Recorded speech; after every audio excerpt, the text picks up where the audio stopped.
ষষ্ঠ বোলারের অপশন না থাকায় বিপদে আছে বাংলাদেশ ক্রিকেট। বাংলাদেশের ক্রিকেটে ষষ্ঠ বোলারের অভাব এখন একটা গুরুত্বপূর্ণ এবং আলোচিত সমস্যা। বাংলাদেশের জাতীয় দলে সাধারণত 5 জন নির্দিষ্ট বোলার নিয়ে খেলা হয়, কিন্তু অনেক সময় দেখা যায় ব্যাটসম্যানরা কোনো নির্দিষ্ট বোলারকে টার্গেট করে আক্রমণ করে। তখন অধিনায়কের হাতে আর বিকল্প বা ষষ্ঠ বোলার থাকে না।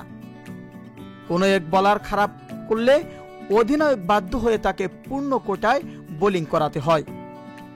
পার্ট টাইম বোলার না থাকায় রান রেট নিয়ন্ত্রণ কঠিন হয়। ষষ্ঠ বোলার অপশনে বাংলাদেশের নির্ভরতার জায়গা হতে পারে সাইফ, হাসান ও শান্ত। বর্তমানে বাংলাদেশ দলে সাইফ ও শান্ত মূল ব্যাটিং স্তম্ভ হিসাবে আছেন।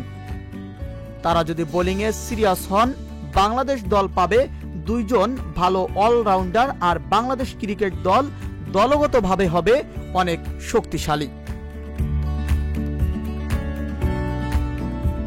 প্রতিপক্ষকে কোনো রানে আটকে রাখা বা বৈচিত্র্য আনায় এই 2 জন রাখতে পারবে বড় ভূমিকা।